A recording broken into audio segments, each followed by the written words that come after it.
meeting yours. Pledge allegiance to the flag of the United States of America and to the republic for which it stands, one nation, under God, indivisible, with liberty and justice for all.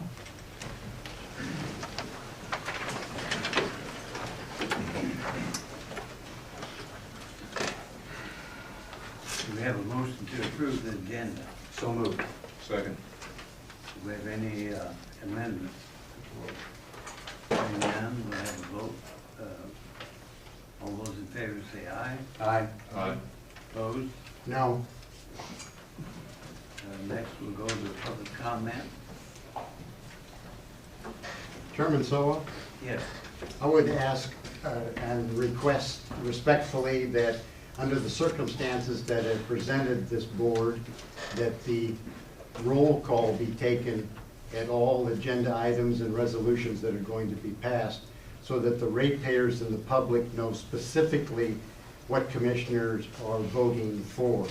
So there's no cloud over the decision, there's no indecision on the ratepayers' part. They understand completely who is voting for what. Thank you. I intend to do that, but I didn't take a vote on the agenda if necessary. We will now open the public hearing on the OS 190 agreement with Clackamas River Water and Sunrise Water Authority.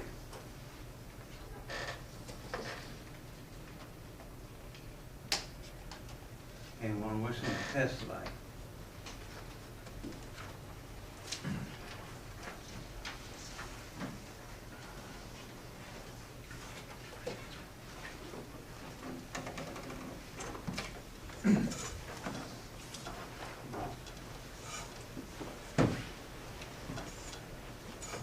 Good evening, President Soa, Commissioners. My name is Bill Kleisman. I'm an attorney with Garvey Schubert Bear, 121 Southwest Morrison Street in Portland, Oregon. We represent the city of Oregon City. Also here tonight is John Lewis, the Oregon City Public Works Director, and we'd like to talk to you about the 190 agreement with the proposed 190 agreement with Sunrise Water Authority. Before doing that, I want to note that I gave to the general manager several documents. One is a letter. I'm not going to ask you that you have to read it. Most of what's in there I'm going to say to you tonight, but I want to make sure that that got into the record as written. In addition, we've introduced the Oregon City Comprehensive Plan, a copy of the Oregon City Water Master Plan, several maps of CRW and Oregon City showing the territory of each, as well as some IGAs between Oregon City and CRW, the HOP IGA as well as the South End IGA. And this is all to sort of get to the point. I guess I'm going to play sort of the bad cop, and John's going to be the good cop in terms of the relationship with CRW. Because the city of Oregon City does value CRW. They work with them on a day-to-day basis. Oregon City and CRW do form a pretty good working partnership. But we do have some significant concerns about the IGA with Sunrise and what that means on an ongoing basis. On first read, as you read through that IGA, it appears almost to be a wholesale water agreement where you're creating a new entity and water will come into it from it right now, CRW, and put out to Sunrise. The way it reads, it appears that participating members, CRW and Sunrise, continue to act as water service providers, and all that this new entity does is distribute water between the two. If that's the case, what you're trying to do doesn't do you any good, because CRW continues to remain a water district. When Oregon City annexes territory, they can continue to withdraw territory from CRW. But there are provisions that appear to suggest that CRW will be able to create this new entity and assign territory to the new entity that then will somehow have the attributes of the water authority that prevents the withdrawal of territory. The difficulty with that is that neither CRW or Sunrise have the authority to assign that territory to this new entity, whatever it is. The 190 agreement allows the new entity to have all the powers, duties, and obligations of the individual entities. But if you go back and track down how territory got assigned to CRW and how it got assigned to Sunrise, there's a political process, either through the county board when it created the district, or through a public vote of some sort. That type of thing is not happening with this new entity, and therefore there's no way for CRW or Sunrise to assign territory to the new entity. So it really doesn't accomplish what I think you're going to accomplish, trying to accomplish. And so I think you need to think hard about whether this is going to do what you need for it to do. In addition to the basic political problem of how you assign territory to this new entity, is the other issues that we brought up at the last meeting, and that involves the compliance with the Metro Code for the Boundary Appeals Commission. The last time the Clackamas County Board of Commissioners tried to create the Clackamas River Water Authority, Oregon City and South Fork, appealed that decision to Metro. Metro assumed jurisdiction over it and found that it didn't comply with the Metro Code for a number of different reasons. We think the same flaws are here. Until CRW and Sunrise, it's going to play a part as well, deals with those issues under the Metro Code, this will have the same flaws, and we'll find ourselves back again in a few months after spending more money on me and on your attorney that either the city or the district has. And so I would urge you to not adopt the 190 agreement, to reconsider what you're doing and do something that's in the best interest of the district.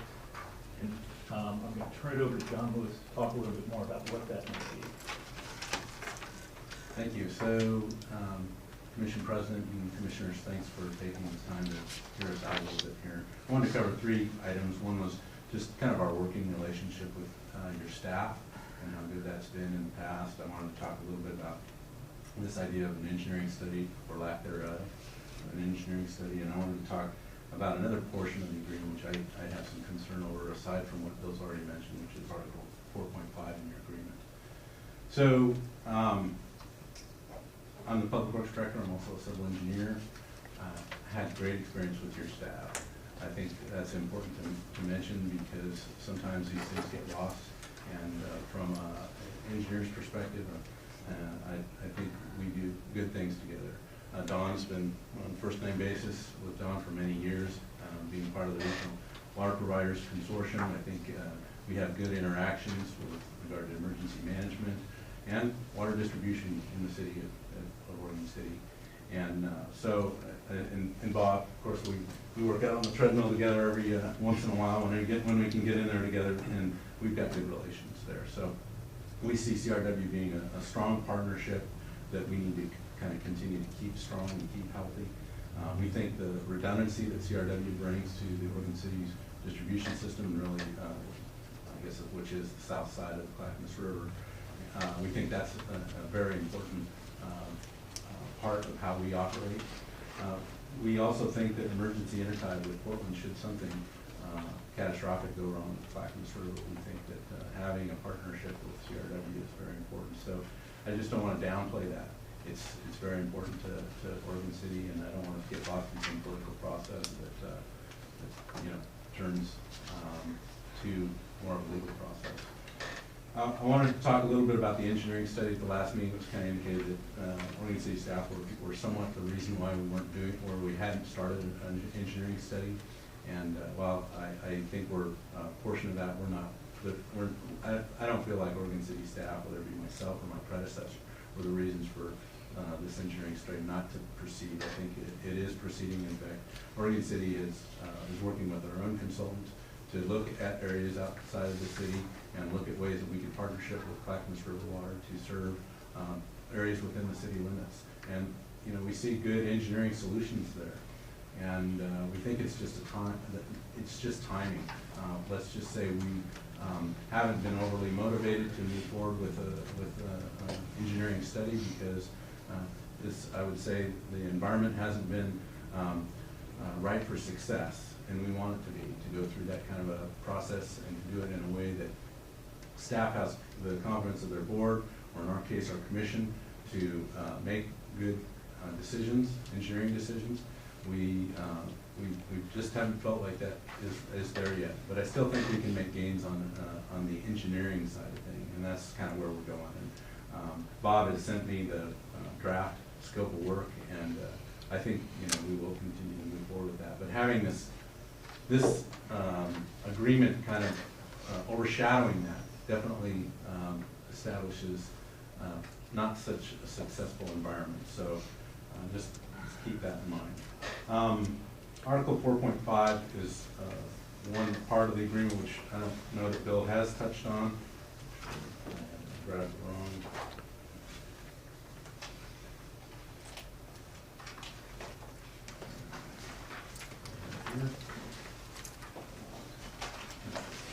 Actually, so Article 4.5 is actions requiring unanimous vote. And again, some of the actions that this whole engineering study is designed to kind of look at, and at some point in time will come before our commission and before this commission for some kind of agreement, which could include transmission mains, reservoirs, pump stations, distribution lines. And so we assume, if we're talking about a joint agreement, that we're also talking about the possibility of some kind of joint negotiation on some time in the future exchange of those facilities. And having a threshold of a unanimous vote is something that we don't require in our city commission, and we think is problematic on this commission as well. And so it's concerning to us that you would kind of set that threshold of a unanimous vote, and because we see that there may be controversy in some of these issues, and so we would just encourage you to well, first of all, reconsider your agreement, but if you're move forward with it, this particular provision from more of a kind of an engineering provision, as someone who needs to kind of move forward with these decisions and put energy into kind of coming up with engineering solutions. This doesn't seem very favorable for that kind of environment to work. So that's all I have, and thank you very much for listening. Thank you. Any questions? Go ahead. Mr. Lewis, could you briefly explain to the ratepayers and the public what your interpretation is of the 190 document? What is your definition, or I apologize, I can't pronounce your last name, sir. Mr. Kleisman. Yes. Who is it do you believe constitutes a unanimous vote in accordance with the 190? The unanimous vote would be required of the commission for this new entity.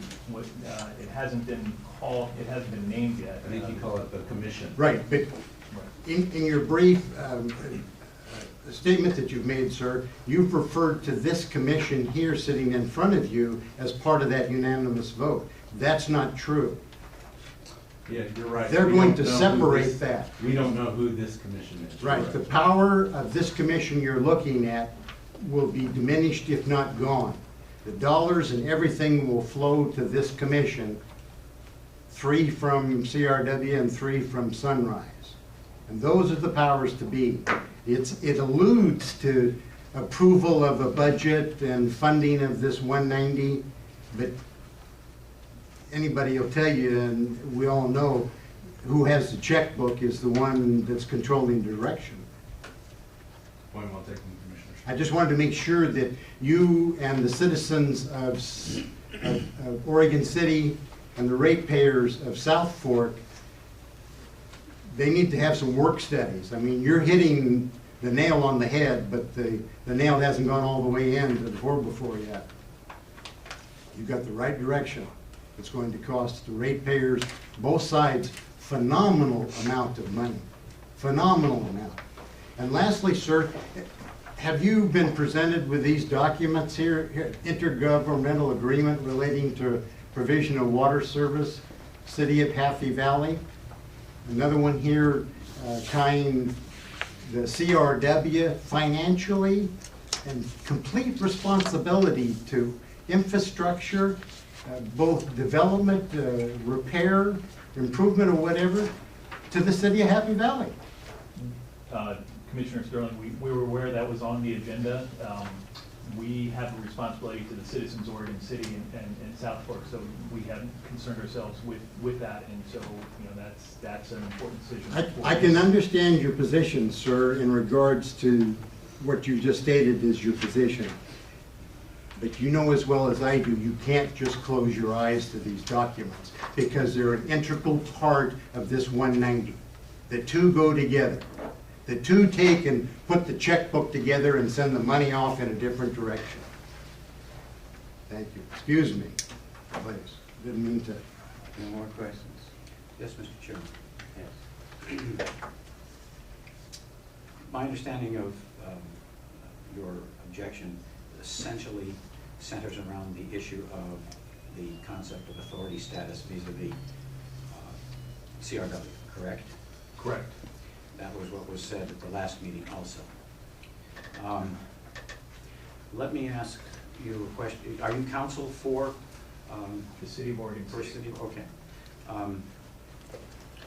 Would the city of Oregon City agree in writing that if they were to do an annexation of CRW district properties, that they would compensate CRW for the infrastructure that would be taken under that that annexation, as well as for that amount of bonded indebtedness that would have been assigned to that portion of the infrastructure? I can't answer that question to you this evening. I think that's exactly the type of thing that Oregon City and CRW might want to talk about. I do know that the statutes do address the bonded indebtedness upon withdrawal. As far as the specific infrastructure, you know, I'm in no position to tell you that the city would agree to that. I do think that would be worth pursuing in conversations and seeing if there could be some type of agreement in the future. The city has an agreement.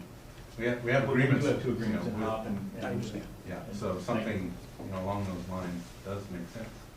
I don't know that there's reimbursement and provisions in there, but there's provisions for how we make those exchanges happen. None that I happen to be aware of, but Right.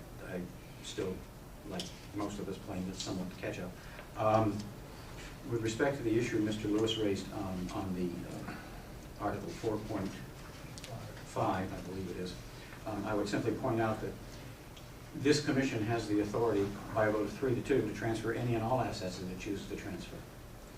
It does not have to be mandatory. However, we're not anticipating transferring assets, physical assets, to the commission at this time. My understanding of why we put this language in here is to make sure that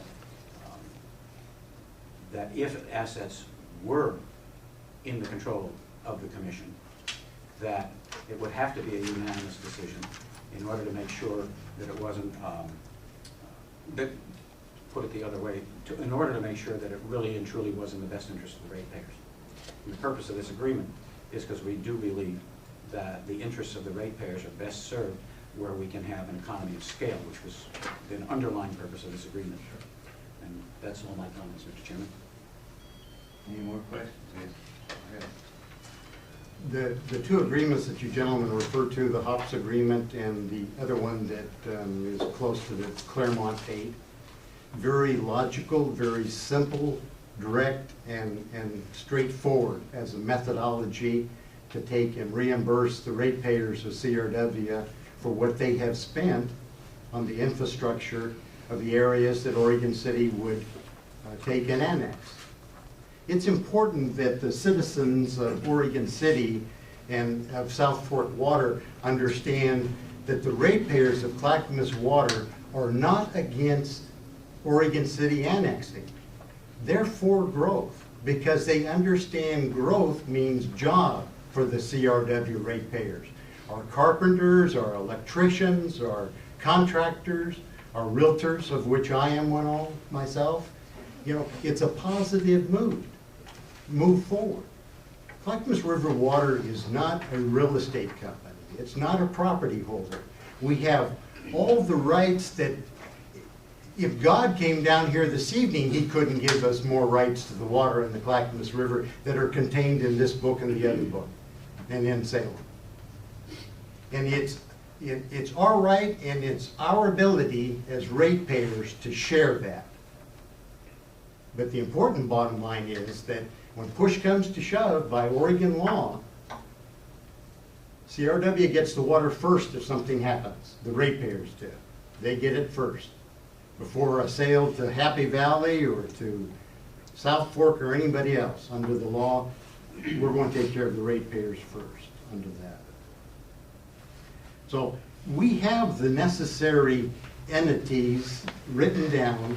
They've expired or will be expiring in order to simply put this forward so that Oregon City can grow as a city without having to worry about going to court all the time and you know, fighting over who has this and whether the ORS says may, M-A-Y, or shall, S-H-L-L, which is a big difference.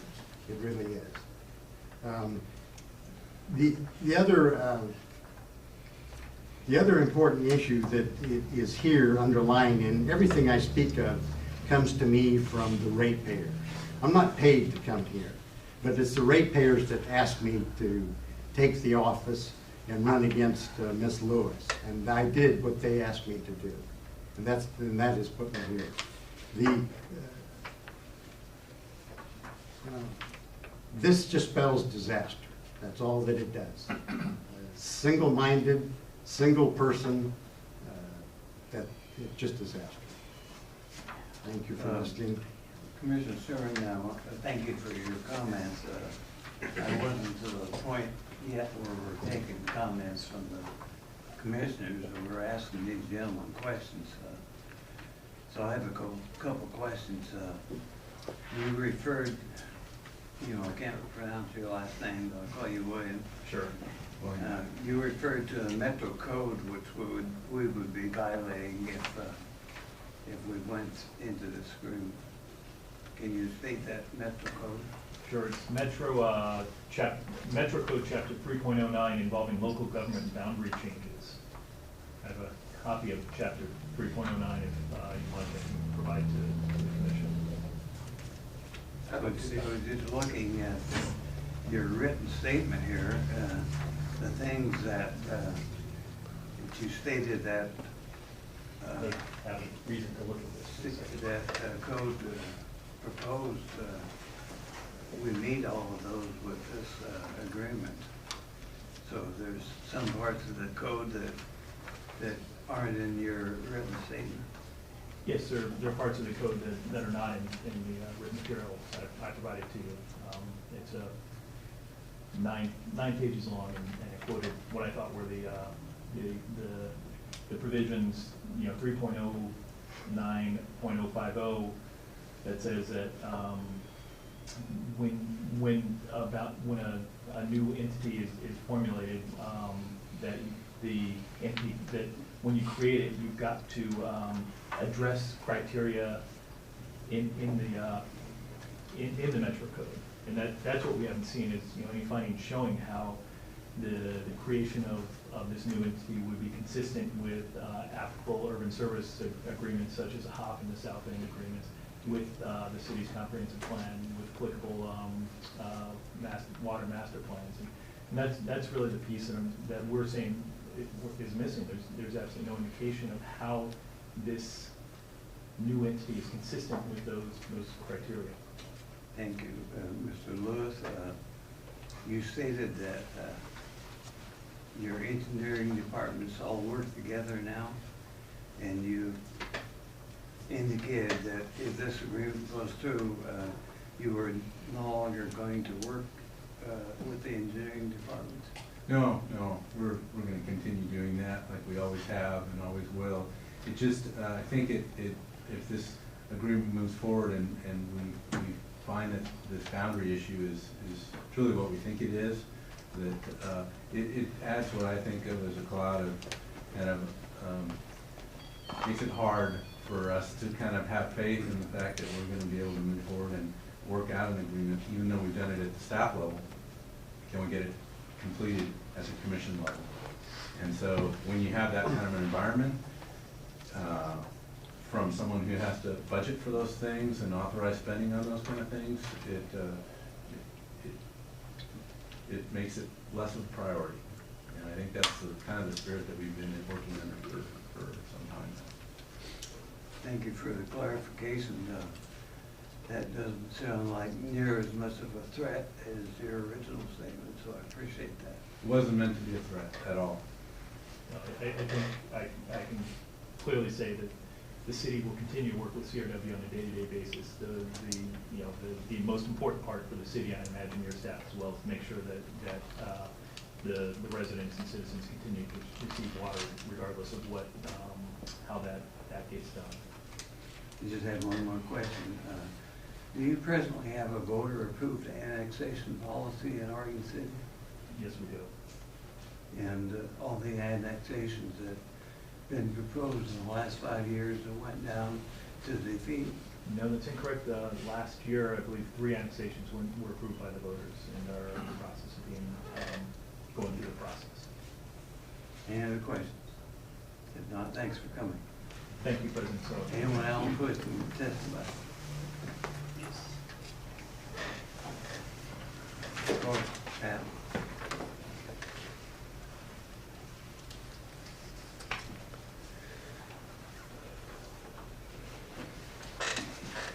Thank you, Chair Soa. Patricia Holloway, 9840 Southeast Eckler Avenue, Milwaukee, Oregon, 97222, right here. As I imagine each of you is aware, I've done a considerable amount of research into this particular issue. I'm very familiar with 3.09 and all the documents starting with CRW's original formulation documents. And those documents say in the original findings that when Claremont and Clackamas River Water came together, there was a clear understanding in the Boundary Commission that Oregon City would be continuing to annex. And obviously, Mr. Humberson hasn't read the code, but I have. All of the Metro Code related to urban providers is quite clear that they are not only expected to, but before an annexation is approved, must establish that they can provide the full range of urban services. And so all of the myriad annexation agreements, and I only went through about 40 of them myself, deal specifically with sewer, water, etc. And they all establish that either Oregon City has a special agreement with Clackamas River Water that will provide that urban service, or that Oregon City is expected to provide the urban service itself, and in most cases has done so.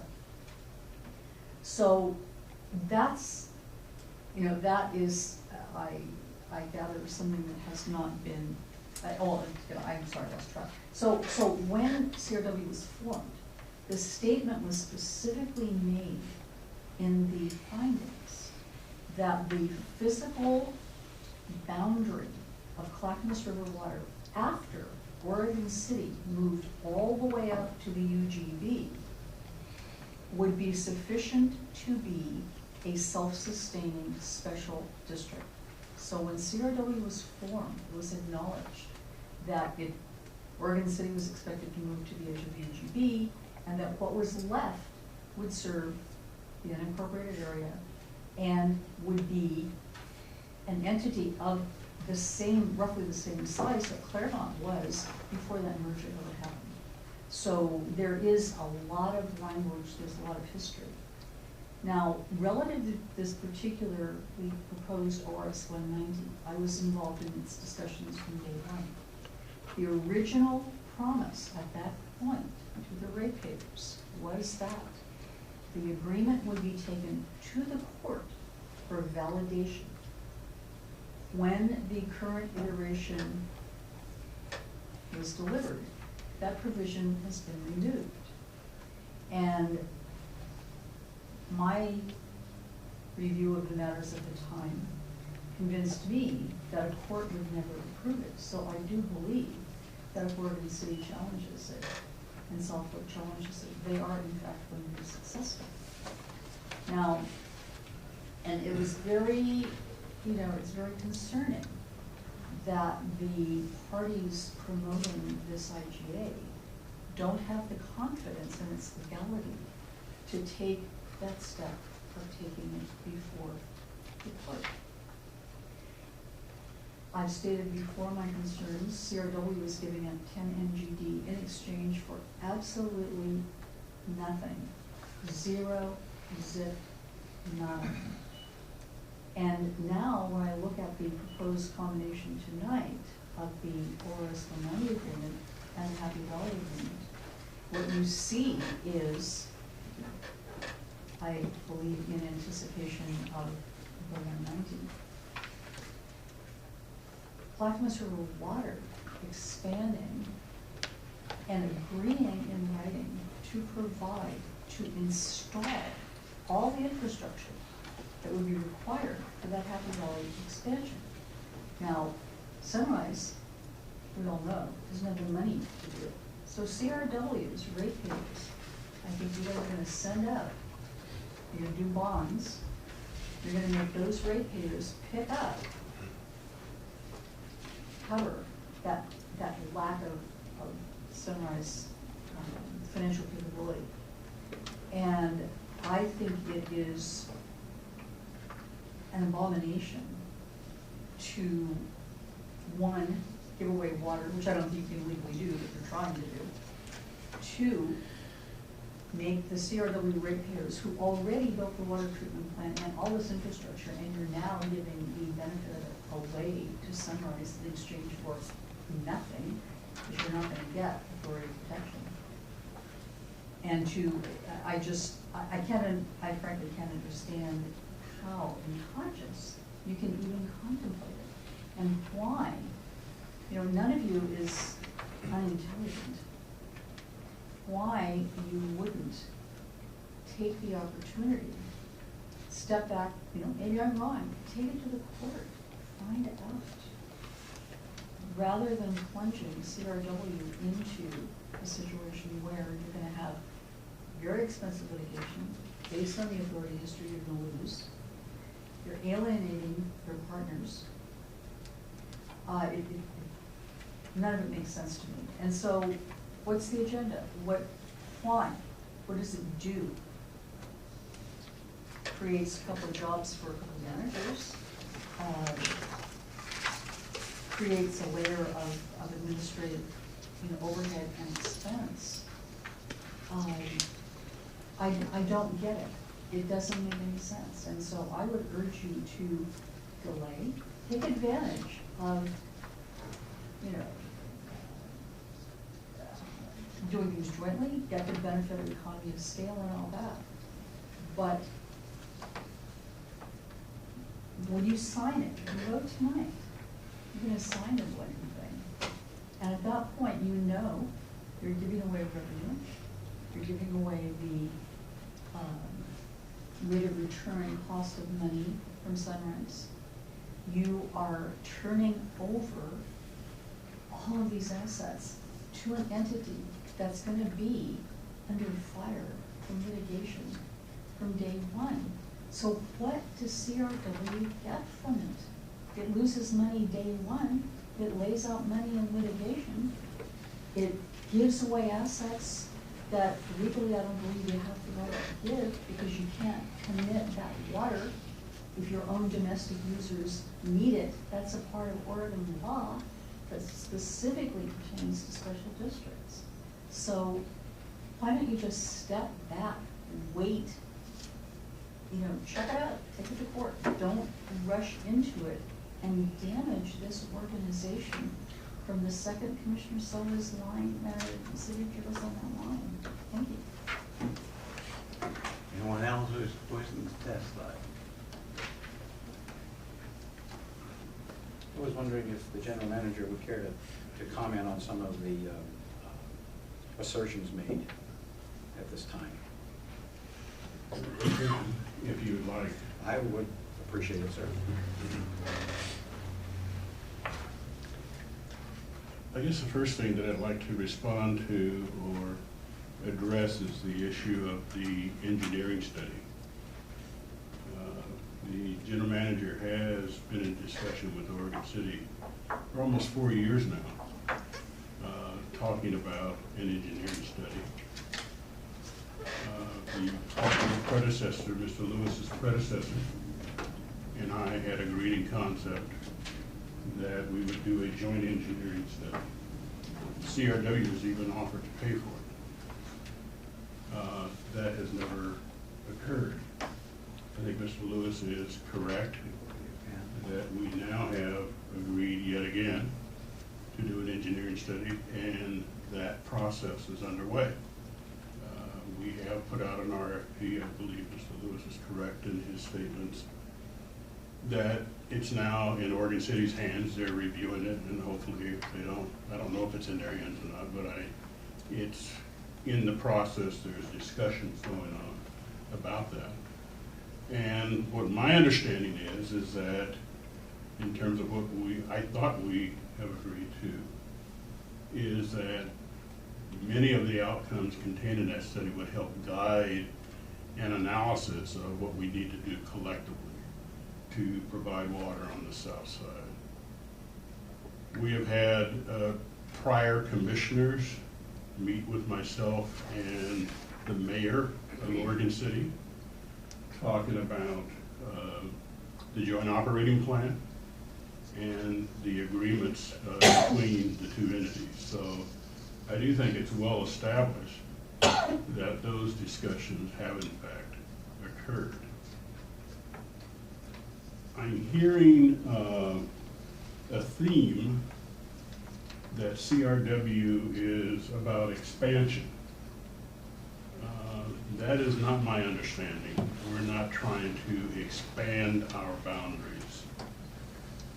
The agreement that we have that we hope to enter into with Happy Valley is Happy Valley essentially saying to CRW, we would like for you to be the water provider in our area.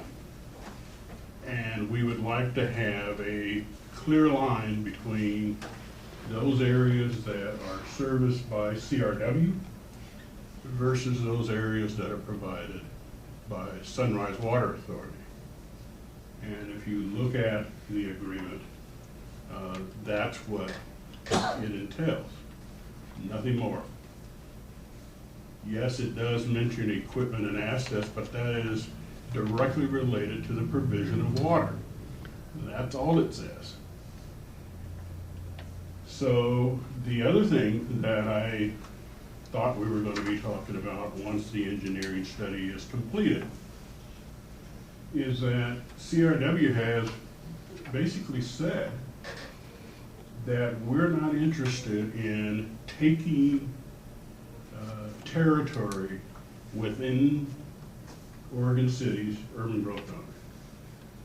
We have said it's probably appropriate once the study is complete to maybe relook at the IGAs that are out there between Oregon City and CRW to see whether or not they need to be revised because those agreements have been in existence for I think pretty close to 20 years, and if they need to be revised. We are not talking about any authority status inside of the UGB.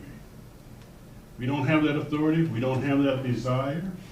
All we're looking for is certainty that when we go in and maintain our infrastructure or develop an infrastructure, that if that area is subsequently annexed, that the CRW ratepayer would be appropriately reimbursed. That's our interest. Because essentially we're talking about the same people. Today they're outside the UGB or outside the area that is going to be annexed. Tomorrow they are. It's the same ratepayer. It's the same ratepayer. So why shouldn't we as two governments have those kind of discussions? And we're not opposed to that. That is not our objective.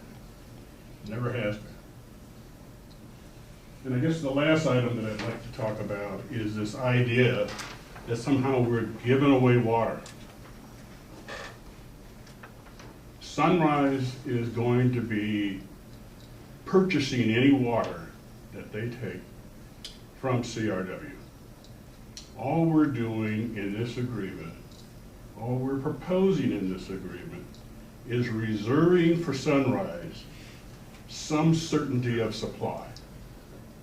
And that certainty is 7.5 MGD over and above the 2.5 that they're already taking. And we've said, because that leaves CRW with an additional 10 MGD beyond that, is that if Sunrise, Milwaukee, or anybody else have a desire to access that water, that we're in the water sales of business. So we're selling water, we're not giving water away. Because if the water is treated, where's it gonna, somebody's gonna buy it, otherwise it stays in the river. So I'm not quite sure what the concern is there. So I think I'll limit my comments to that. And thanks very much for asking me to respond. Chairman, may I ask the general manager one more question? Yes, you may. We have had a number of work sessions and discussions regarding the sale of water and income to this district. Would you consider that the 190 agreement and the Happy Valley agreement are in line with direction that you received from the board, specifically that asked you to find other customers for our water? Yes, that's not only the direction that I have received currently, that has been the direction under which we've started the 190. We're sitting on a plant that is operating at less than 50% capacity. It is an asset that belongs to the CRW ratepayer, but the water in that river belongs to everybody. I have no further questions. Thank you, Mr. Chairman. Cindy? Thank you, Mr. Chair. Cindy Lewis, Wolfram Ratepayer, former commissioner. I just want to thank you all for considering this tonight, and hopefully that you're all going to be considering it in positive. This is a project that's been worked on now for close on to 6 years at least, and almost 7 years. It's been worked on by every commissioner over those past 7 years. Commissioner Holloway was one of those, ex-Commissioner Holloway was one of those people who were in the primary formation of this process. And the reason this process started was, as Mr. Moore said, to find additional buyers for our water and to find a way of protecting our boundaries and to find a way to best utilize our infrastructure. I think you are taking a smart move and looking for all three of those with this agreement. I know there are several people that want to urge you to have caution, to stop, listen, go look at another way, look another direction. That has been the impetus for the last 5 years. Slow down, take a look, listen, take it to court, look. We have been reaching out to other water districts in the area, asking their opinion, talking to them about this project for over a year now. We've gotten feedback from them. Some of it's been positive, some of it's not been so positive. You have chosen not to go to court at this point, to have some other person take a look at this process and add their comments to it. As long as your attorneys have looked at this and have given you their feedback and you're comfortable with it, I urge you to go forward and start doing what the ratepayers have asked you to do.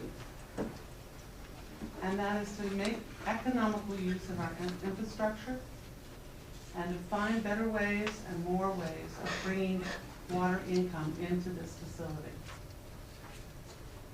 I thank you for your deep consideration on this. I thank you for listening to various views. And I hope to thank you for approving this 190 agreement between you and Sunrise.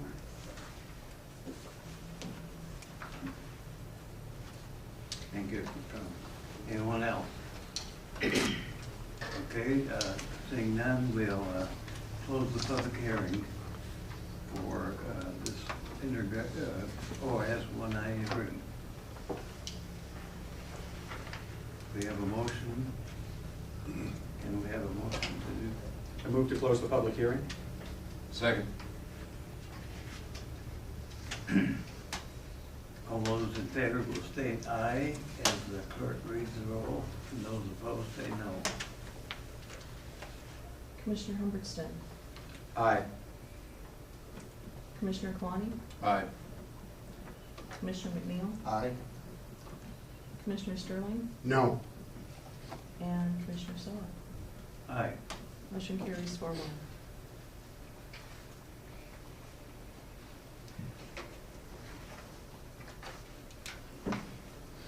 Just that we need to do a motion.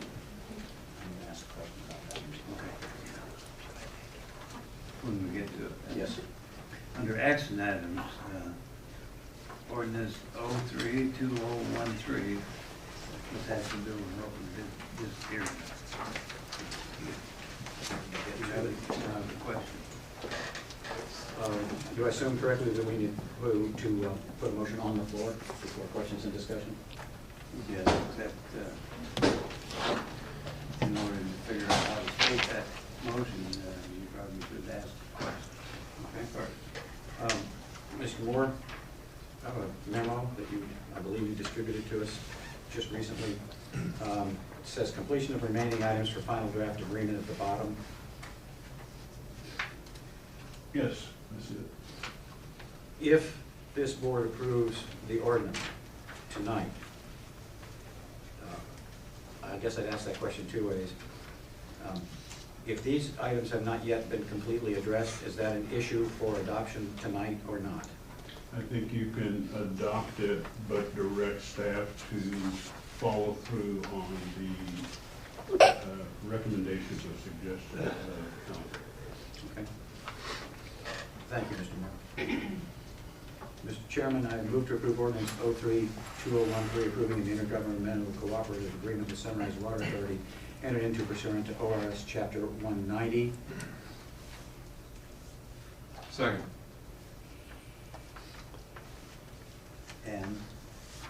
And that, thank you, and that the completion of remaining items for final draft of agreement be included as directions to staff prior to the final completion. Still saying? Still second. Okay, comments? Commissioner Sterling? This ORS 190 needs to stop.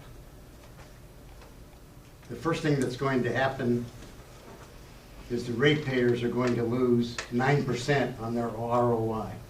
That's a substantial amount of money, a very substantial amount of money. And it's going to come from what again will be inappropriate, if not fraudulent, rate increases against the ratepayers of CRW, period.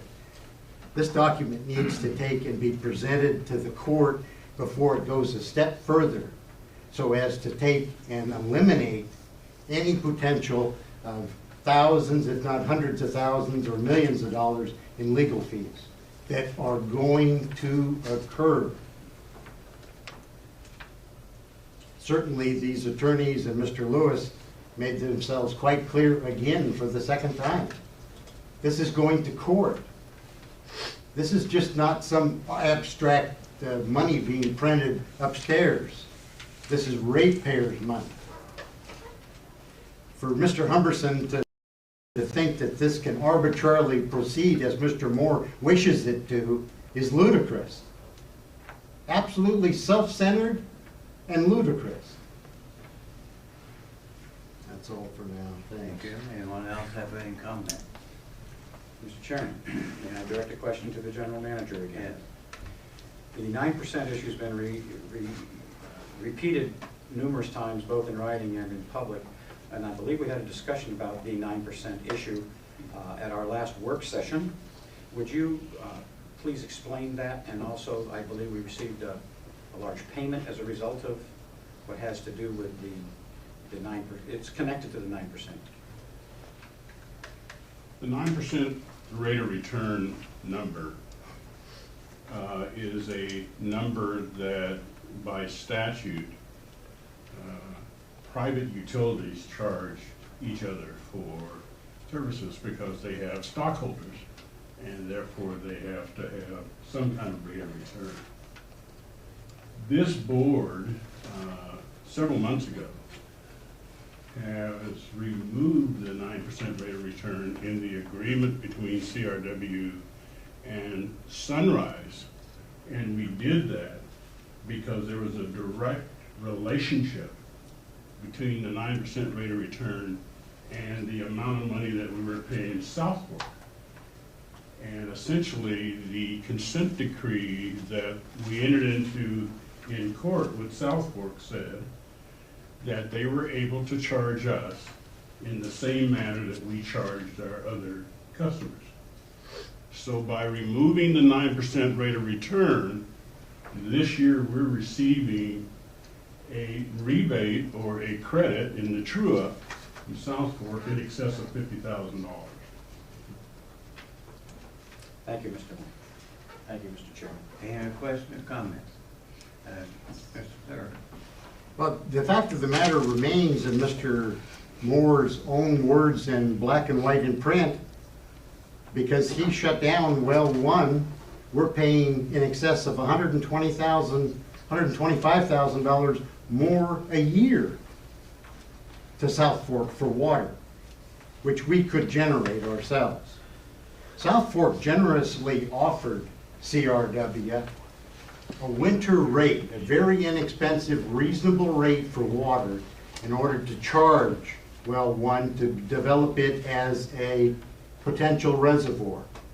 The ratepayers have made tens of thousands of dollars of investment in hard currency that they've contributed through their fees to Black and Veatch and other people to research the probability of developing that area. And that doesn't even speak of putting down a pipeline that goes across to hook up to the well so it can be tapped right off of Wheeling with Oak Lodge and Gladstone and Sunrise off their plant. So it's ludicrous for anyone to sit here and think that Mr. Moore is so righteous that he's not going to benefit personally from this document. The funds are going to flow directly to him and Mr. Wade, and the limited 3 from this board and the 3 from Sunrise. And the ratepayers of CRW are going to be the ones that are footing the bill, just like they have so far with, for example, Cochrane or Waterford or Redford or whatever the guy's name is.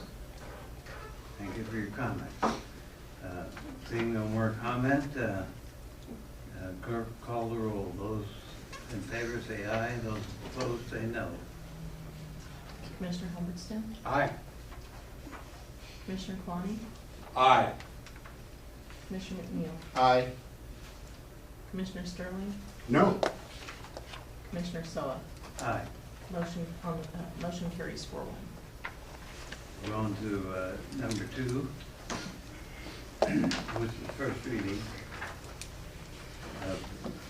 Amending our local contract review board rules. Point of order, Mr. Chairman. Yeah. On the previous question, do we need to do an actual second reading of the ordinance by title only, or have we sufficiently done so? Yeah, I think we do. We need, Yeah, we need to do that. I believe we do. Thank you, Mr. Chairman. This is ordinance 03-2013, an ordinance of Clackamas River Water Board of Commissioners approving an intergovernmental cooperative agreement with Sunrise Water Authority entered into pursuant to ORS Chapter 190.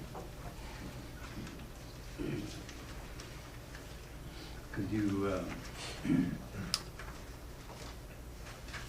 do a first reading on Resolution 10-2041?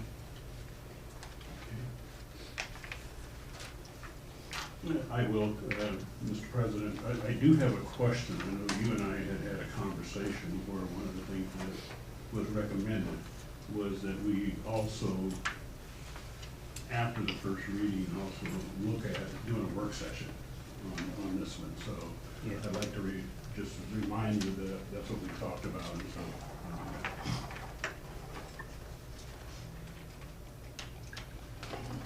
So Clackamas River Water Resolution 10-2014, a resolution amending the local contract review board rules.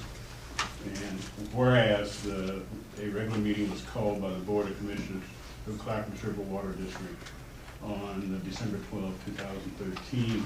And whereas pursuant to the provisions of ORS 192-640, notice of said regular meeting and pursuant thereof was given by email, Clackamas River Water website, and there were telephones to the members of the governing body, the news meters which have requested notice, and the general public in accordance with the requirements of said statute. And whereas after consideration, the Board of Commissioners find that one, Clackamas River Water Contract Review Board rules should be revised. Now therefore be it resolved by the Board of Commissioners, Clackamas River Water, that Clackamas River Water Local Contract Review Board rules is amended to read as follows. Thank you. We'll now open it for public comment. Anyone wishing to testify? I thought we had a couple of people.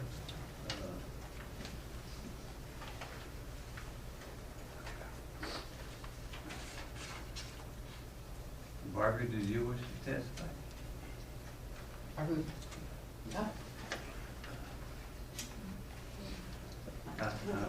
I'm unclear about what. Sorry, I didn't realize you were ready for public comment.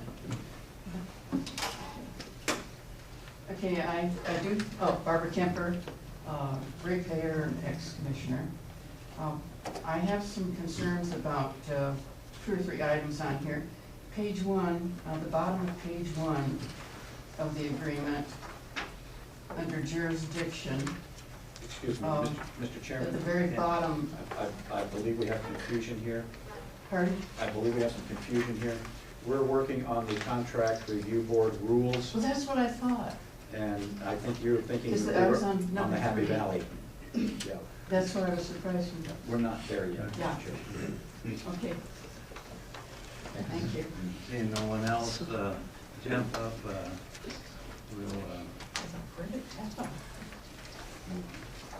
we'll move this forward then to some date after we have a work session on. Yes. Mr. President, I would recommend that it looks like we won't, because of what the trial activity that we've had over the last couple of days, staff has been significantly busy. And so the work session that we had scheduled for November 25th, staff is not prepared to have that. And I would suggest that maybe what you might want to do is to replace the contract review board works with that work session, if that so pleases the board. Same date? Make it on Same the day. 25th. Change the topic from that to the contract review board. Okay. You want to object? I don't. Then we'll go on to number 3, with resolution 11-2041. We have a motion. Mr. Chairman, I move to approve the intergovernmental agreement between Happy Valley and CRW. Second. Motion made and seconded. Any public comment? Barbara?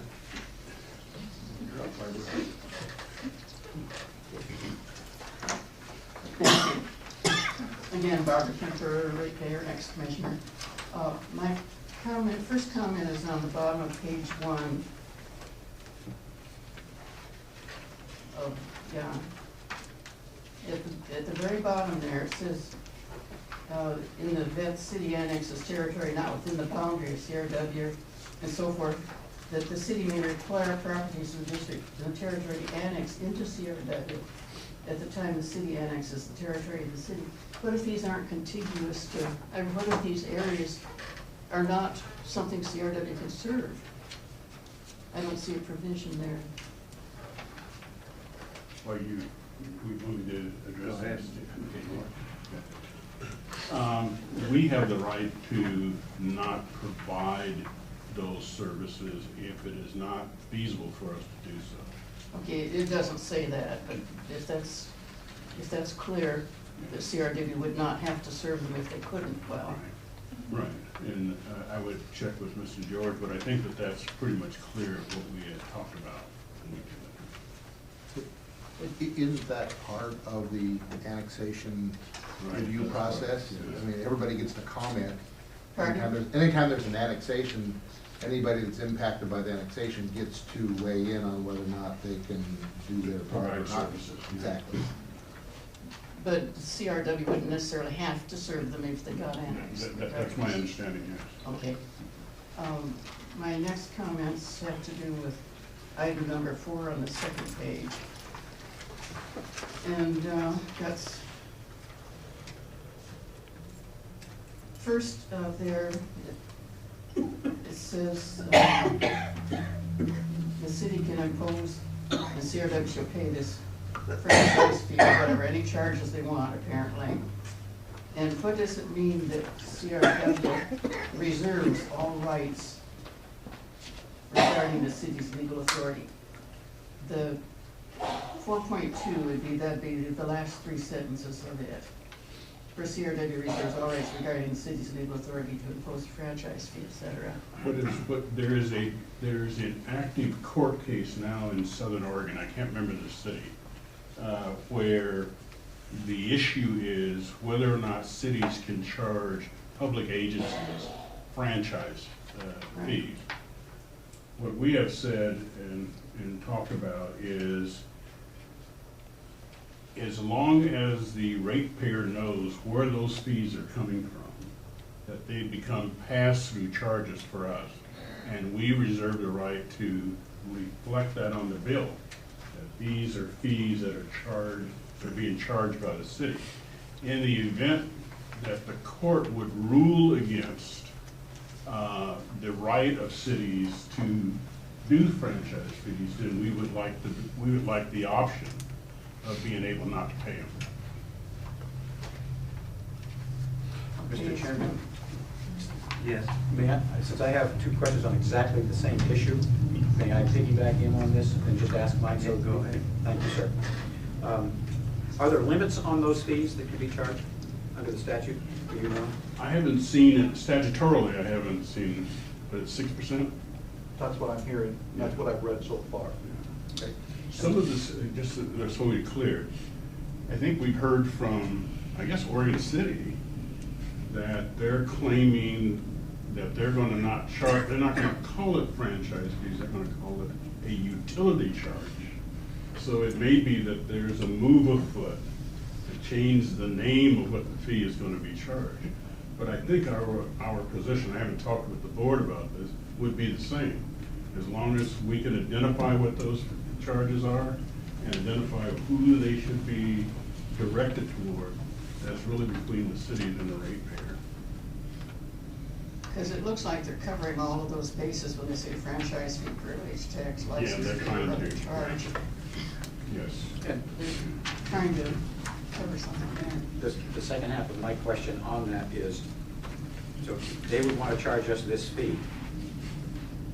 Can we recover that fee through the rates that we charge the customer, Well, there would be a pass-through charge, yes. in effect? Okay, thank you. My next question in regard to that fee, if it should be permitted, it should happen, would that apply only to those properties, not to other properties in CRW? It would only apply. It wouldn't raise the rates elsewhere. It would only apply to those ratepayers within the jurisdiction of Happy Valley. And my next one is a comment, because this seems those financial arrangements seem very one-sided to Happy Valley's benefit, not CRW's. First of all, Happy Valley needs to have somebody to provide water to them. They don't have a water plant of their own. They need Sunrise, they need CRW. And they're dependent on that to get recognition as a city that can provide water. So why then should CRW be paying anything to Happy Valley for use of the rights of way? That's just my comment. Very good, Mrs. Kemper, very good. That's all I have. Thank you. Anyone else? Chair Sola? Chair Sola? Yes. I'd sign up for that as well. Go ahead.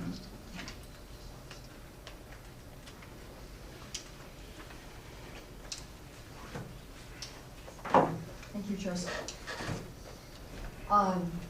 I think Ms. Kemper made an excellent observation about the jurisdiction article.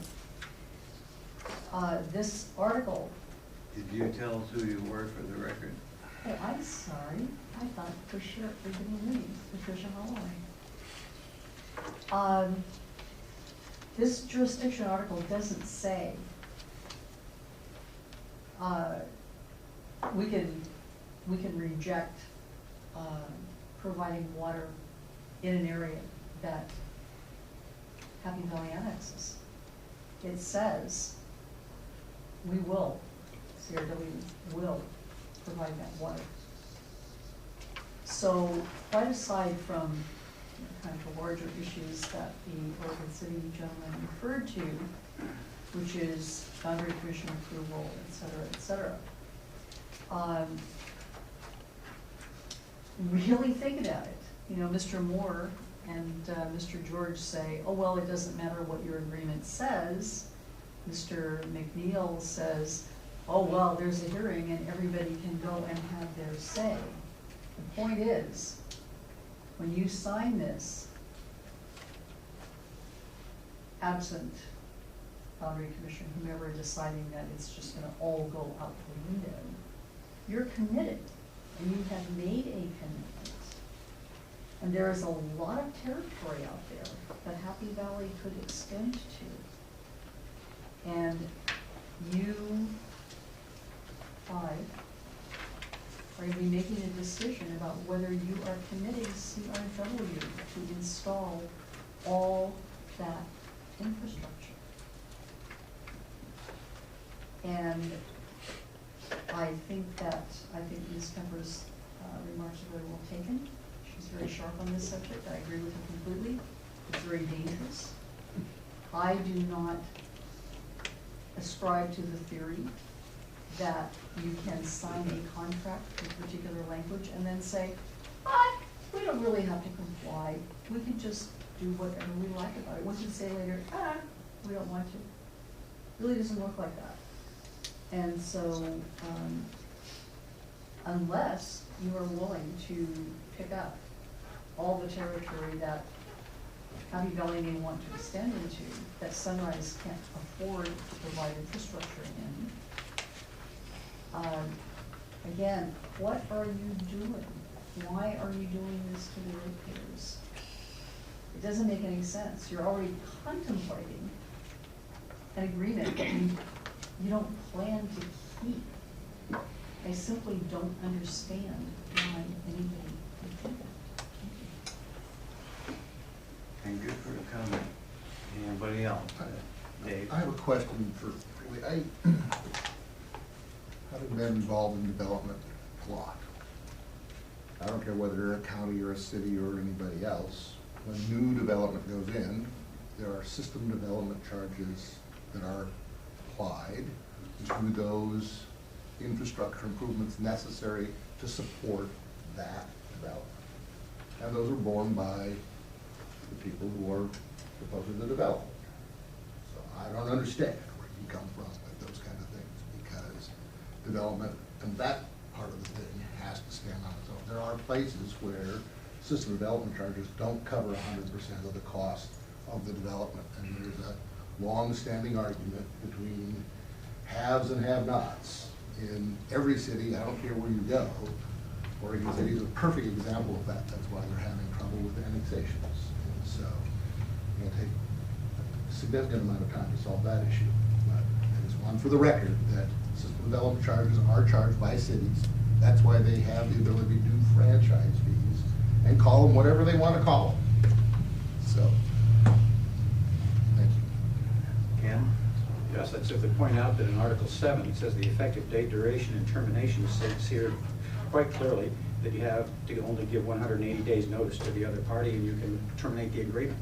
I think if it became burdensome to us, we would terminate the agreement.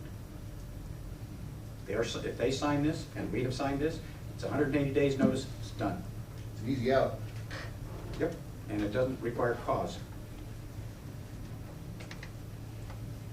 So I have no other comment. Do you have another? No, sir. Okay. Seeing no further testimony, we'll have a vote. Those in favor say aye. When the clerk calls the roll, those opposed say no. Commissioner Humberstone? Aye. Commissioner Kalani? Aye. Commissioner McNeil? Aye. Commissioner Sterling? No. And Commissioner Sola? Aye. Motion carries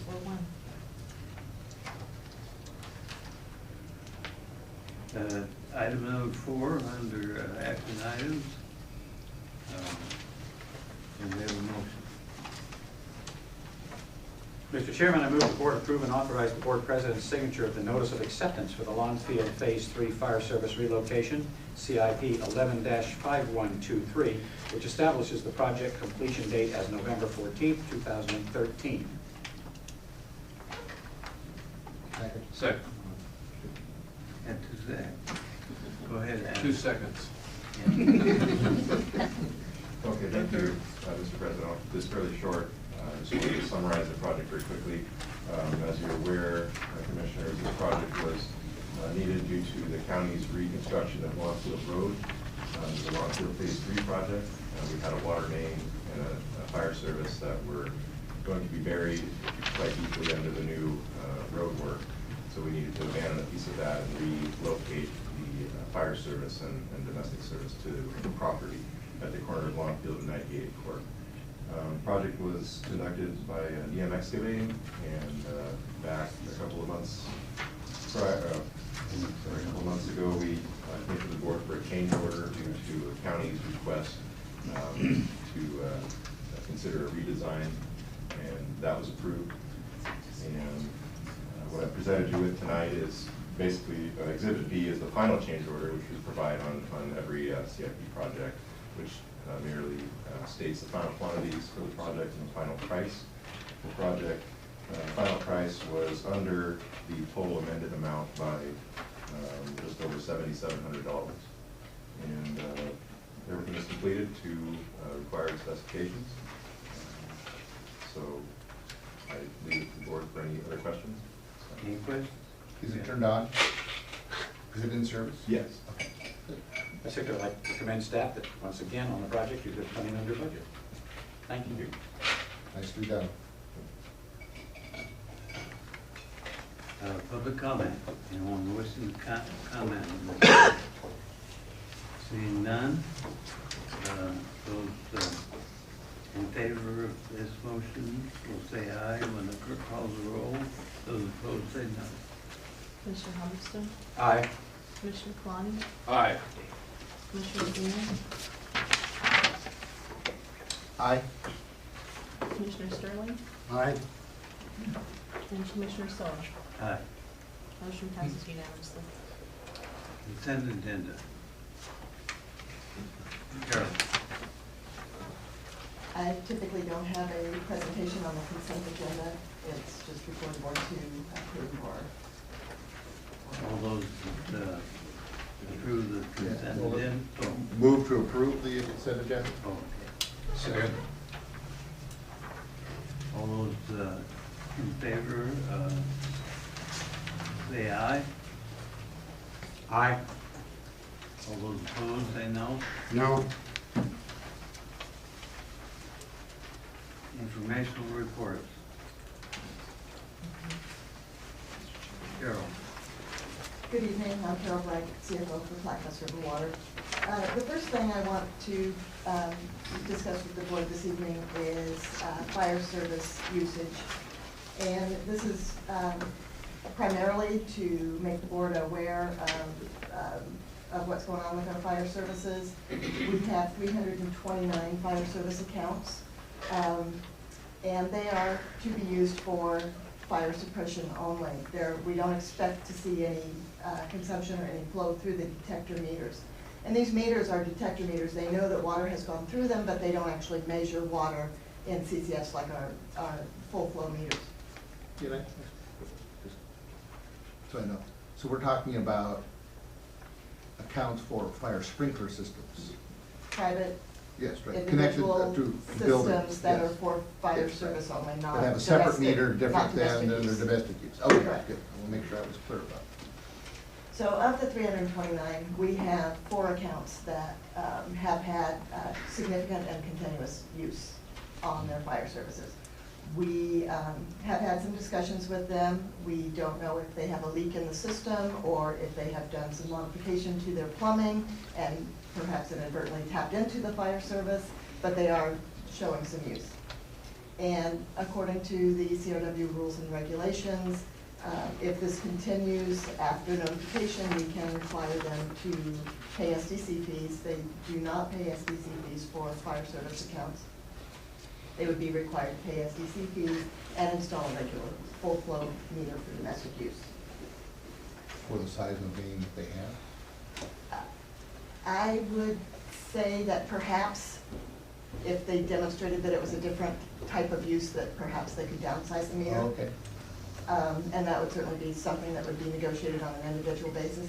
Again, this is not a huge problem, it's 4 out of 329, but it's something that has been pretty consistent with these 4 accounts, and we feel, as we address it with these customers, I've provided a copy of a sample letter that we may send out to these customers, and the board may be contacted by these people if they are told that they need to pay SDCs and install a regular domestic service. So we, This, go ahead. are you done with that? This doesn't require a motion, so we go on to the financial report. This does not require a motion, it's just simply information for the board, just wanted to bring it to your attention. So if there are no questions, I can move on to the financial report. Grafton has a question. No question? Who are the 4 CRW clients? I don't actually have the list in front of me. I do know who they are, but we have been negotiating with them, and until they get this official letter, they might not want their names mentioned in the public meeting. How is it that the ratepayers care whether they want their names mentioned or not if it appears through your entire statement you've given this evening that it sounds like, it smells like, it looks like they're using CRW water improperly without paying for it? They are paying for, we do an estimate of the volume that has flown through the meter. We don't know the exact amount because they do not have a full flow meter, but we do estimate, we typically do 10 times the amount that has registered on the detector meter. And, So they're paying for the water. okay, It's just that it's an improper use. That service is for fire only, not for domestic use. well, they're paying for it, right? We do have a lower rate for the fire service meter charge, and we will in addition be charging at the full meter charge should we see use on fire accounts in the future. So you're not going to name the people? I would prefer not to. Well, you know, I'm asking you to name them. Mr. Chairman, speaking for myself as a board member, I would prefer not to see people name dragged in public at this time unless it becomes necessary. I agree with him. I do believe that if it becomes necessary, that they should be charged for the water that they're using, and that we can make it public at that time. But if there's a good faith effort being made on our part to try and negotiate a solution to this problem and get them to comply without embarrassment, I have no problem with that. Obviously, If the they good don't- faith effort has failed. Why is Ms. Bright sitting here telling us this if she was successful?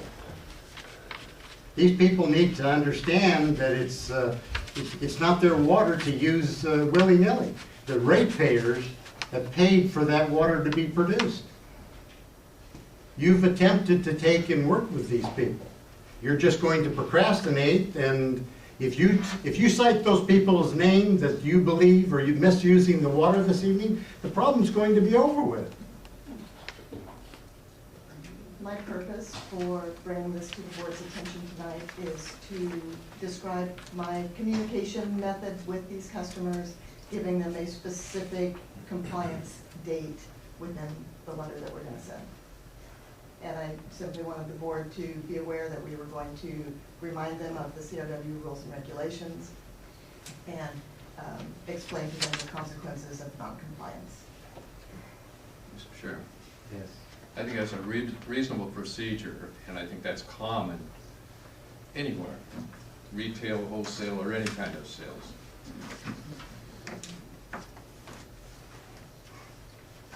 Proceed with the financial report. We'll start off with the accounts receivable aging.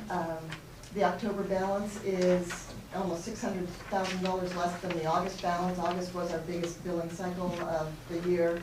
And sometimes, depending upon the weather, that varies. Sometimes October is our biggest bill, sometimes August is. This year it was August.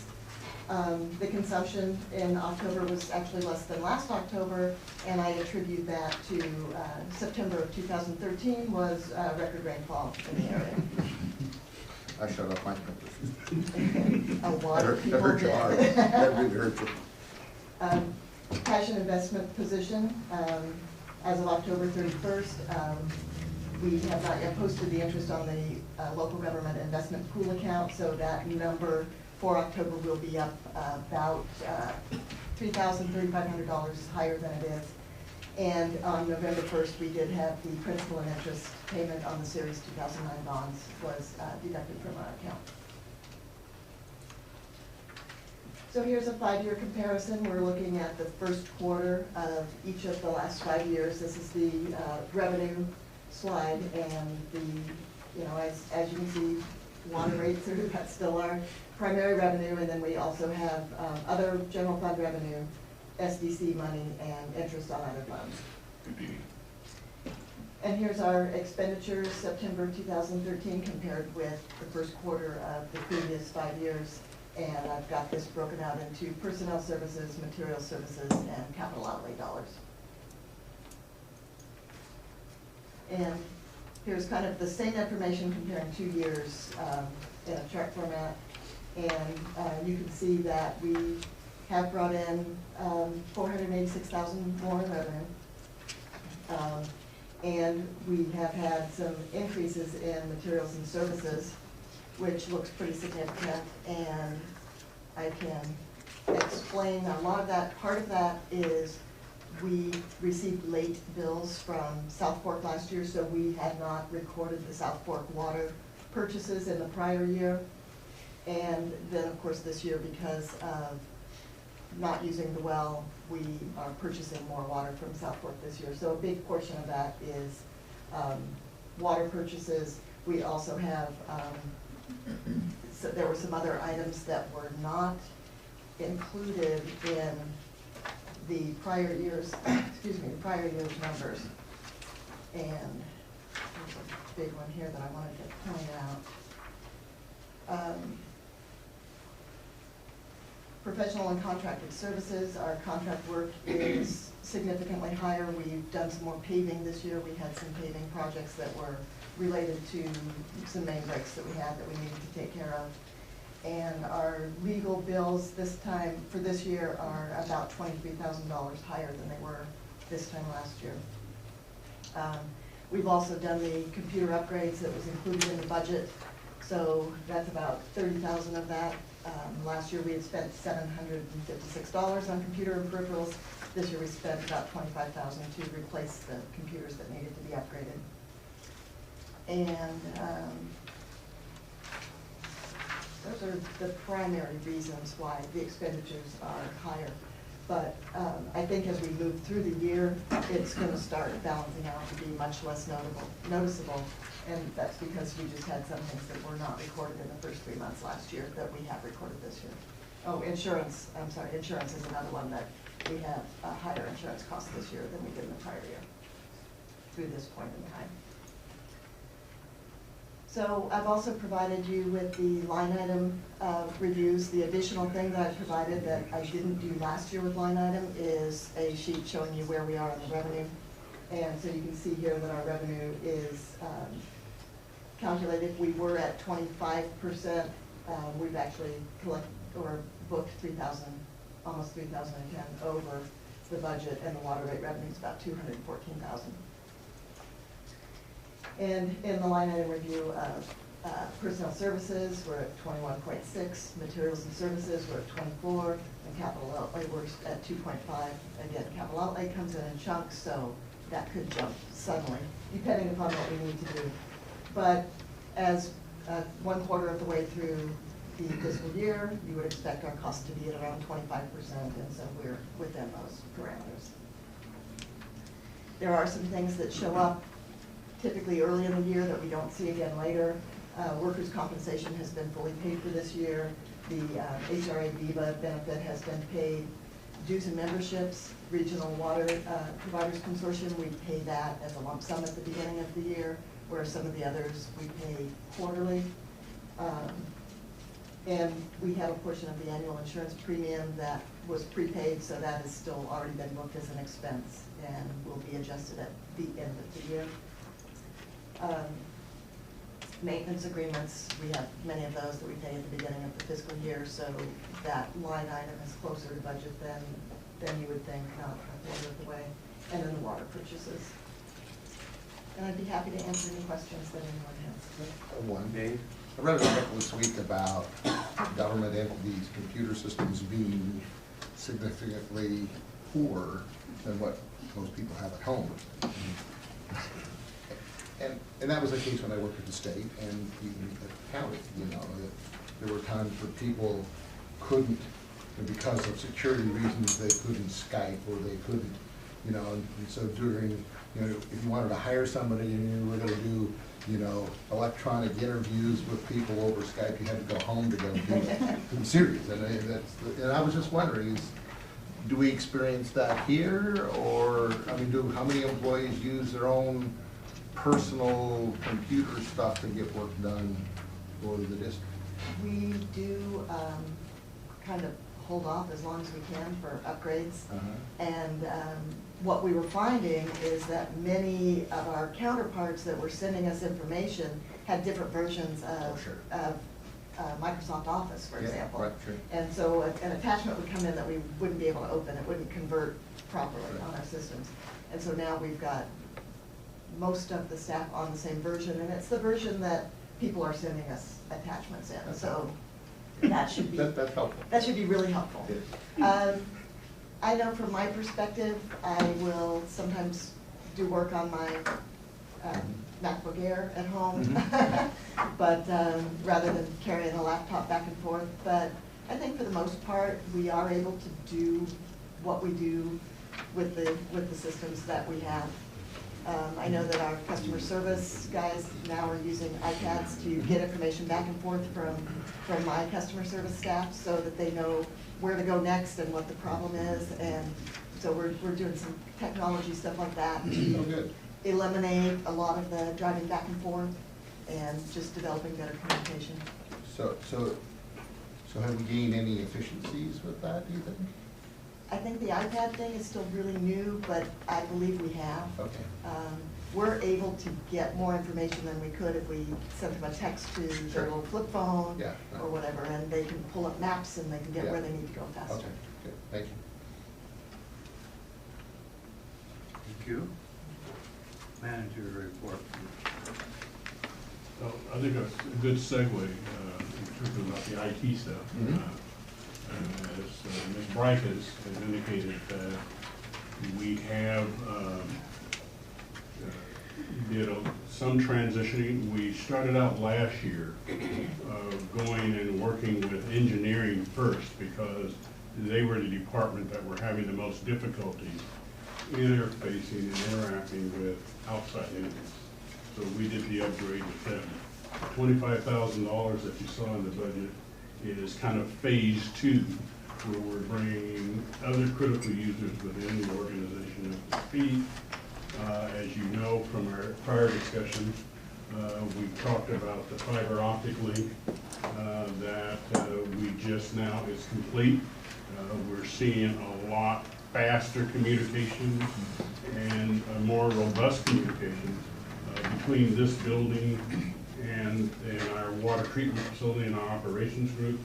And we're now experimenting with the use of, as you heard, iPads. So, because that's a larger medium than these little flip phones, to be able to share communications back and forth with the persons in the field. Our ultimate objective is that we won't have to have field staff having to return to the office to get hard copies and then go back out in the field. As you know, geographically, our area is so large that that's really inefficient. So to the extent that we can do that electronically, and what we have is the field staff is experimenting with that now, with a lot of help from the engineering department and IT to actually do that. And what we've got, some of the people that we thought would have the most difficulty are the ones that are embracing it more than anybody else. So it's So the resolution that they get on their iPad is sufficient enough to be able to use for what you need in the field? That is correct. So that's happening as well. We spent a lot of time this month, as you might imagine, really working on legal issues, and that's taken up a significant amount of our time. And I think some of the board members have suffered the same result. And so we're trying to get through those. As you know, as an update, there are at least 5 complaints that are pending. The oldest being the Court of Appeals records case that is before the Court of Appeals, and that will be a while before we hear that opinion, hear the decision on that. The second case that's being contested is appeal of the 3 appointed commissioners by Clackamas County that have since run for re-election, and that's before the Court of Appeals now. We have a third case filed by ex-Commissioner Mitchell, who's contesting the validity of the May 2013 election. And we have a 4th case by ex-Commissioner Holloway that's been filed, we understand, within federal district court, that the parties are ex-commissioners, myself and General Counsel Phillips. And the 5th case is also filed by ex-Commissioner Mitchell against former Commissioner Kehoe, alleging libel and slander. So as these cases work their way through the system, I think we'll see additional legal fees that'll have to be dealt with. We have the board work session. We talked about that, so I won't go into detail there. We have just said that we'll talk about the contract review board there versus the FCS presentation. You also know about the Happy Valley IGA, so I won't go into the details there. And there's a request before the commission, for records by Commissioner Sterling. We have provided him with those records, but there is an open question as to whether or not the present board would want to continue the practice of the previous board, which basically says that for records requests from commissioners for items that are currently on the agenda, there will be no charge. but if they require additional work and are for historical documents, there will be a charge. And so that's the current policy. The question before the board is whether or not you would want to continue that practice. Yes. Are you asking for direction? That's just direction, yes. You want direction from the board on that issue? At this particular time, I thought we were concluding with everything on the manager's report and then asking the questions. Have we changed the methodology? Are you done interrupting? No. If you want to continue, I'll ask him, where are the documents at? I don't see them. And the second thing is, Mr. Moore, the only thing I'm asking for is the signed resolutions, that's all. Just the signatures. That's all that I asked the Dora for, was the signatures of the resolution through 212 and 213. What are those?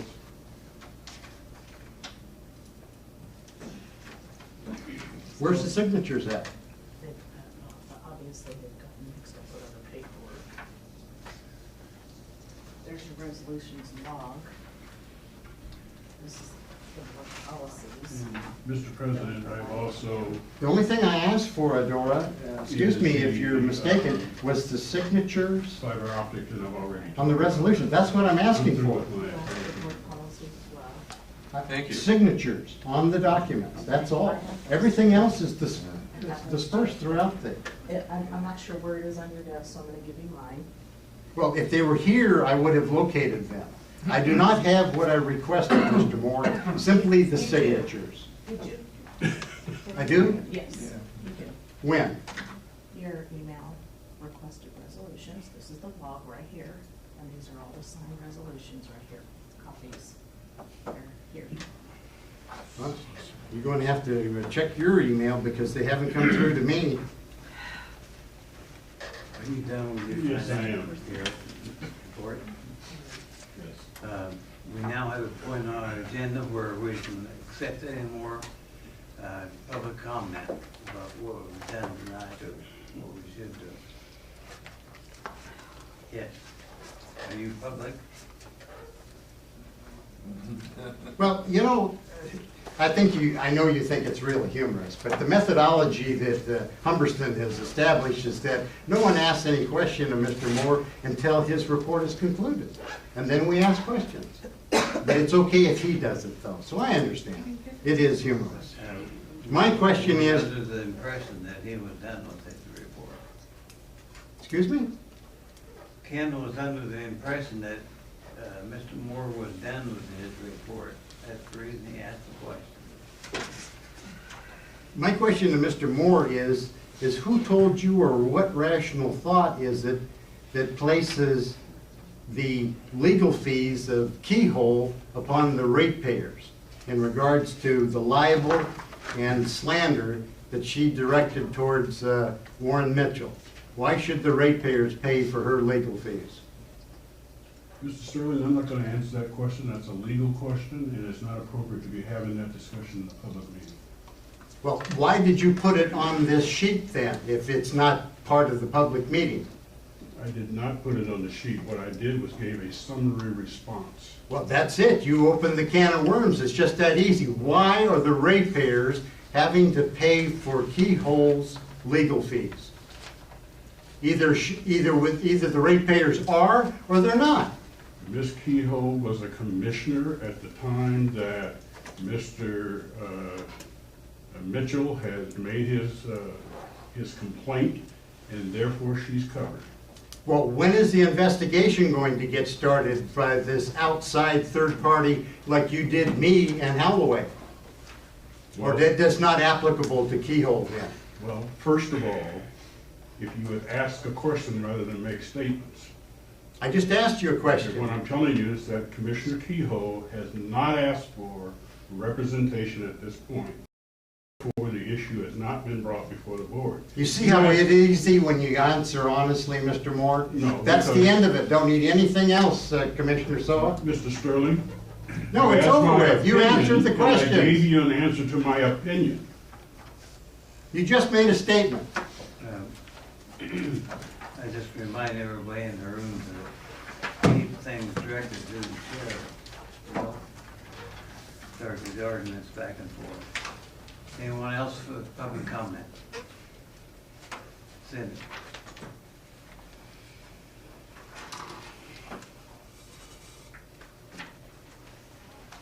And Cindy Lewis Wolfram, right here.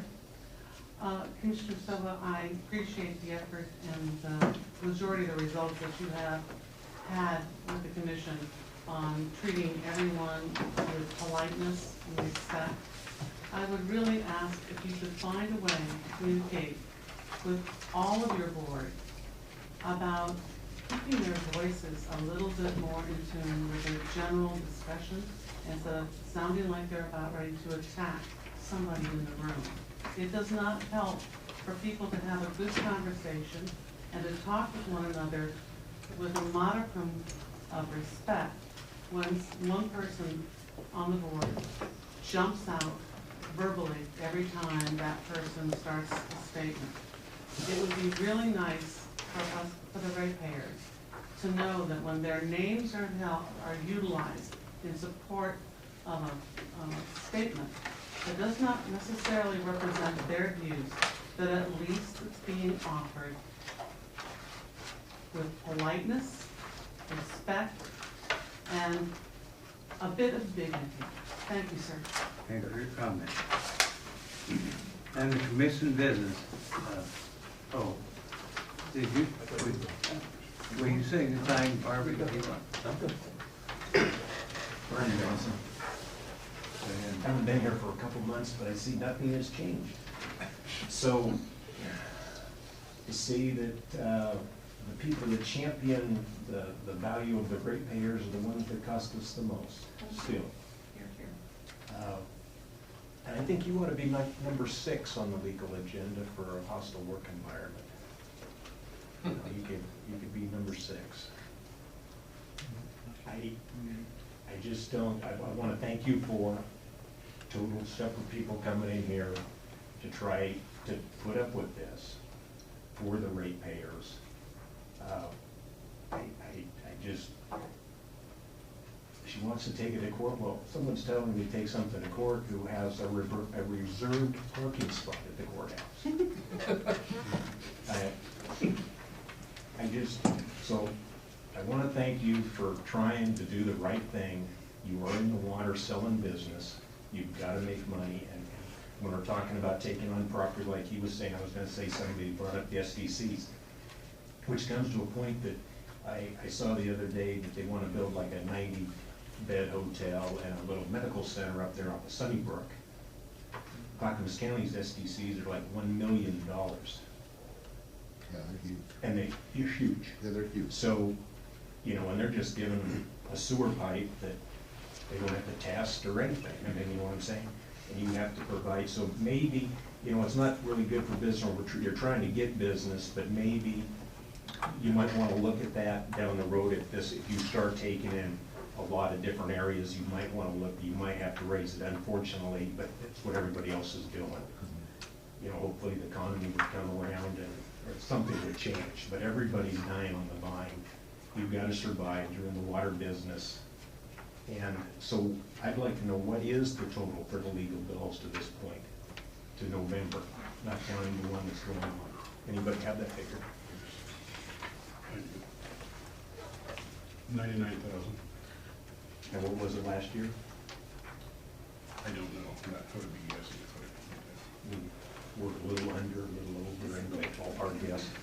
Just It would have been last year, I'm pretty sure. I don't have the number in front of me, I have through September.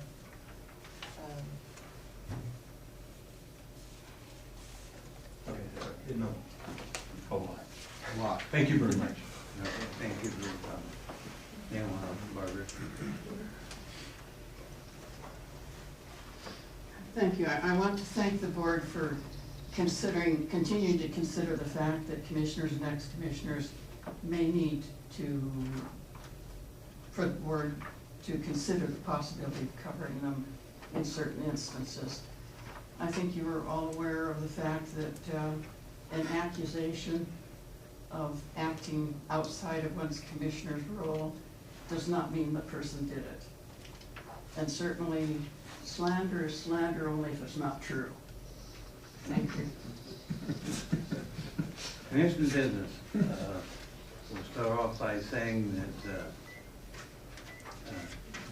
due to some recent legal actions, we need to have an executive session to talk about legal matters. And that won't do that tonight, but we'll schedule that as soon as we can get the board together. Thank you, Mr. Chairman. And let me state, or you can state publicly, so as long as we're talking about it, that it's your intention to trample on my rights and exclude me from executive session. Is that correct, Chairman Sola? We already did that.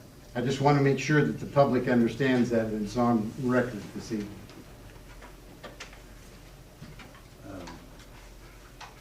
That right was was taken away because of a violation of board policy. And if you continue to violate board policy, we'll figure out some other remedy. Just a reminder, get your commissioner reports in any meetings you attended, and get your financial statements in. Have anything else in commission business? I did have one thing, Mr. Chairman. If I recall correctly, the reason that we stopped and correct me if I'm wrong, Mr. Moore, but that the reason that we stopped using the well next to Oregon City was at the recommendation of our science officer, who felt that the mixture of water became such a problem, and the quality of water became such a problem, that it was her recommendation that we cease using it except for an emergency situation. Do I remember that correctly? That is correct. Thank you, Mr. Chairman. Her statements and comments to the board and to the public at the time were not documented, and there's no research behind it. She was simply instructed to state that. Commissioner Sterling, would you please direct things through the chair in the future? I'll look right at you and talk to you. Ask for permission to speak before you say anything. Anything else? We are adjourned. Thank you.